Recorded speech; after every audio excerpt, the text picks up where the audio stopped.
Est-ce que vous vous souvenez de Maeva Genam? C'est cette influenceuse TikTok qui avait été payée par la France Insoumise pour faire la promotion du nouveau Front Populaire. Et souvenez-vous, elle était avec Sébastien Delogu et elle faisait des TikTok pour gratter des électeurs pas très intelligents. Et on a appris quelques semaines après, voire quelques mois, qu'en fait, le contrat, c'était qu'en échange de la publicité du nouveau Front Populaire, elle aurait un visa pour l'Algérie. Mais Sébastien Delogu ne lui a pas donné ce visa.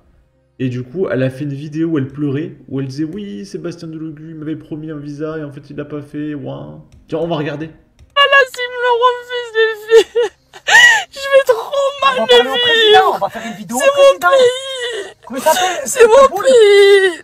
Boule. Là, il y a Sébastien Delogu, il appelle le consul et tout. J'ai trop peur, le stress. Là, il y a Sébastien Delogu, il appelle le consul et tout. Là, il y a Sébastien. Ok. Et du coup, qu'est-ce qui se passe avec Maeva Genam? Elle s'est fait cambrioler. Alors ça, c'est le début de l'affaire, vous allez voir. Donc elle est prise dans une affaire complètement dingue avec la DZ Mafia, trafic, etc. Donc tentative de cambriolage ou de meurtre. C'est la question à laquelle les enquêteurs devront répondre après la tentative d'intrusion au domicile de Maeva Genam. Deux individus se sont introduits dans le domicile de la star de télé-réalité dans le 11e arrondissement de Marseille, dans la nuit de dimanche à lundi 9 septembre. Les deux malfaiteurs ont tiré à deux reprises sur la porte d'entrée de la jeune femme de 27 ans avec un fusil avant de tenter d'incendier sa maison. Intervenus rapidement, les marins-pompiers ont rapidement pu contenir les flammes et aucun blessé n'est à déplorer. Sur place, les forces de l'ordre ont retrouvé deux douilles de calibre 12 et des engins incendiaires de type Kalachnikov. Et quelques jours après, il y a Amaury Bucco qui passe sur C8 et qui va nous donner des nouvelles de cette affaire. Et en fait, ce serait une tentative de vengeance de la part de la DZ Mafia. Parce que du coup, Maeva Genam, elle était en relation avec Lenny Albarello, qui est actuellement en prison parce qu'il a tué 3 mecs. Et du coup, il y a des conflits d'intérêts, etc.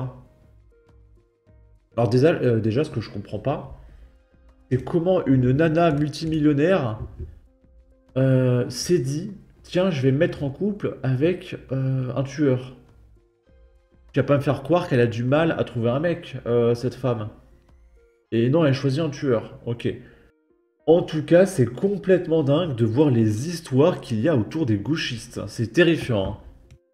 On va écouter Amaury Bucco avec un petit filtre anti-droit d'auteur. Hop.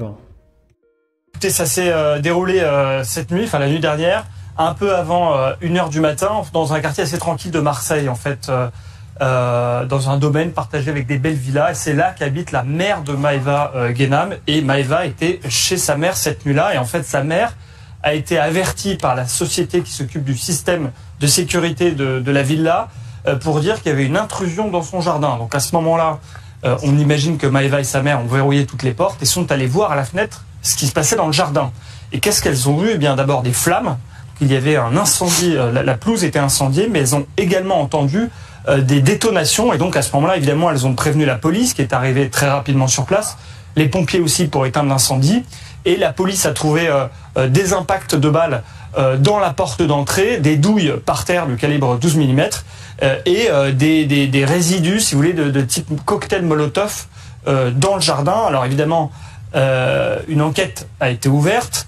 Là, si vous voulez, avec les éléments que je vous ai donnés, on peut penser, Maeva Genam, qu'elle a été victime d'un anime cambriolage de stars et tout.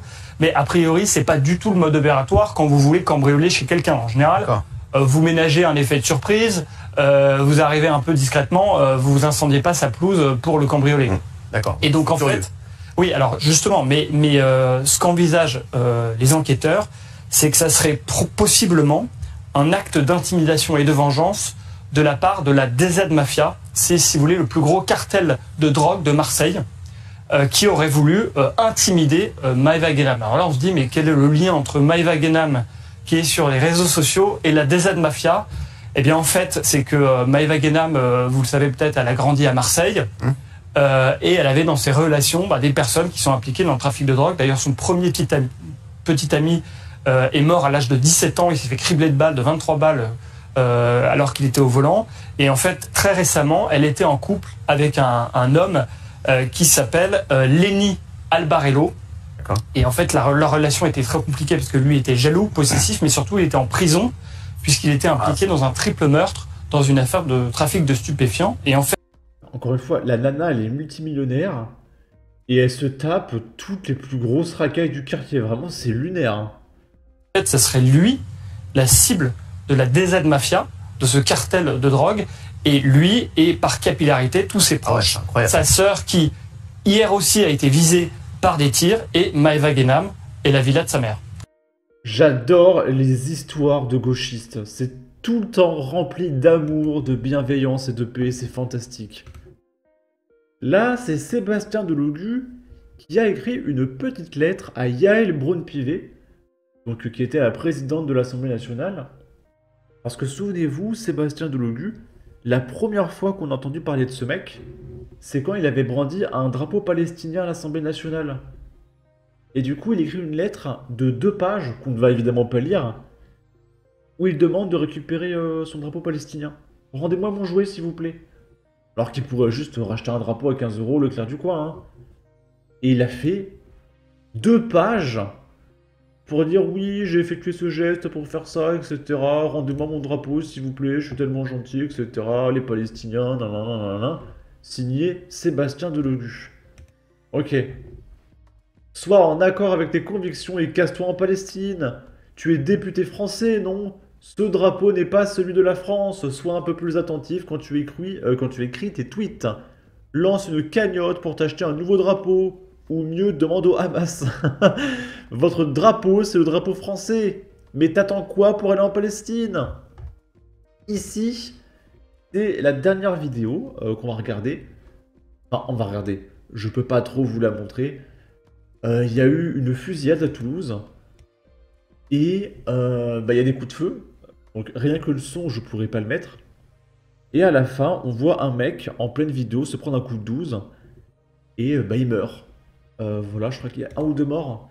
Toulouse, règlement de compte hier soir dans le quartier Bagatelle. 1 mort et 2 blessés, dont 1 en urgence absolue. Et des vidéos de fusillade, il y en a très très régulièrement. Hein. À Nice, à Marseille, à Toulouse, à Bordeaux. Il y en a plein. Grenoble aussi. Voilà. En tout cas, préparez-vous. Vive le gauchisme. N'hésitez pas à donner votre avis, votre opinion, à partager, liker, commenter. Ça aidera au référencement de la vidéo sur YouTube. Abonnez-vous, suivez-moi sur Twitter. Prenez soin de vous. Salut!